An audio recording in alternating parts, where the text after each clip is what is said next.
जो ये लड़ाई होगी छात्रों की रिहाई की, वो लड़ाई सिर्फ छात्र नेताओं की रिहाई की नहीं होगी, वो लड़ाई आम छात्रों की रिहाई की भी होगी। उसमें जितना लीगल फोर्स लगेगा, जितना राजनीतिक फोर्स लगेगा, प्रदर्शन का फोर्स लगेगा, वो सब के लिए लगाया जाएगा। ऐसा बिल्कुल नहीं होगा। हम ये नहीं मानते हैं कि ये एक जिम्मेदार चीज़ होगी, एक जिम्मेदार छात्र राजनीति होगी कि जो प्रदर्शनकारी वहाँ पे मौजूद हैं, जो किसी भी संगठन से एसोसिएटेड ना हो या खुद पॉलिटिकल एक्टिविस्ट, स्टूडेंट एक्टिविस्ट ना हो, उनकी मदद हम नहीं करेंगे। ऐसा करता ही नहीं होगा।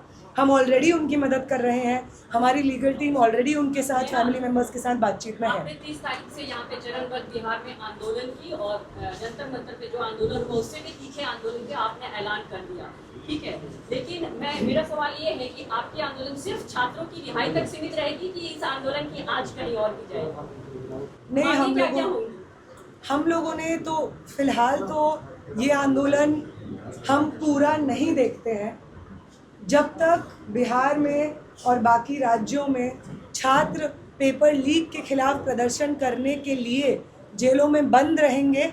तब तक इस मूवमेंट का जो मेन मुख्य उद्देश्य होगा वो इन छात्रों की रिहाई ही होगा। और इस प्रोसेस में आप एक तरफ आपकी सरकार हमसे बातचीत में आ रही है और हमारे प्रदर्शन के प्रेशर के अंडर आप अपने शिक्षा मंत्री को आपको हटाना पड़ रहा है और आप हमें आश्वासन भी दे रहे हैं कि किसी प्रदर्शनकारी के खिलाफ कोई भी एक्शन नहीं लिया जाएगा, केस फाइल नहीं होगा। एक तरफ तो आप ये स्वीकार कर रहे हैं कि हमारा जो प्रदर्शन था उसकी जो मांगें थी वो जायज़ थी और आप इसको मानते हैं और किसी प्रदर्शनकारी पे आप एक्शन नहीं लेंगे, और दूसरी तरफ आपने छात्रों को उठाने का काम कर लिया जिससे कि एक डर का माहौल बन जाए। एक बदले की भावना आपकी राजनीति में हमेशा से दिखती रही है, इस सरकार की राजनीति में हमेशा से दिखती रही है। वही बदले की भावना आज हमें बिहार, असम, बंगाल जैसे राज्यों में वापस दिख रही है। तो ये छात्र आंदोलन मुकम्मल नहीं हुआ है तब तक जब तक तमाम छात्र रिहा नहीं हो जाते हैं।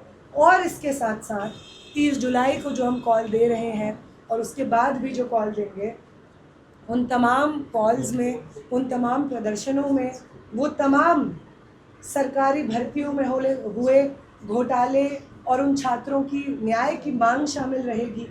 पेपर लीक के खिलाफ जो संघर्ष चल रहा है वो भी शामिल रहेगा, क्योंकि 20 तारीख के बाद ये जो छात्र आंदोलन था वो सिर्फ धर्मेंद्र प्रधान के इस्तीफे तक सीमित नहीं था। भाजपा सरकार के खिलाफ जो एक गहरा आक्रोश है छात्रों के दिल और दिमाग में, जो अब इतने सालों के धोखे के बाद छात्रों को भाजपा सरकार से सिर्फ एक नाउम्मीदी मिली है, उसका जो एक सेंस ऑफ बिट्रेयल था वो आज भी छात्रों के अंदर जिंदा है।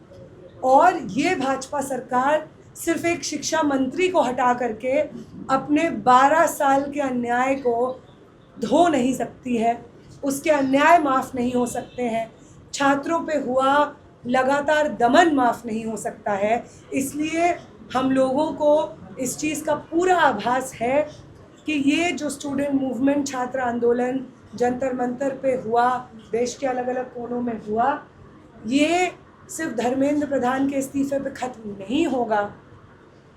एक बेहतर शिक्षा व्यवस्था की लड़ाई का मतलब है एनटीए जैसे संस्थानों का रद्द होना, एनईपी जैसे पॉलिसीज़ का वापस जाना, और भाजपा जो कि एक ऐसी राजनीति में मानती है जहाँ पे शिक्षा हर एक नागरिक का अधिकार नहीं बल्कि बाज़ार में बिकने वाली वस्तु होनी है, वो सरकार जो शिक्षा सबको मुहैया कराने, सबको मिले, इस मूलभूत अधिकार से बार बार पीछे हटती है और विश्वविद्यालयों पे हमले करती है, नफ़रत की राजनीति और लूट की राजनीति के अलावा कोई और राजनीति में नहीं मानती है, इस सरकार के विरोध में एक पुरजोर जन आंदोलन तमाम जगहों पे स्थापित करना, ये इस छात्र आंदोलन का अगला पड़ाव होगा और ये यहाँ पे ख़त्म नहीं होगा।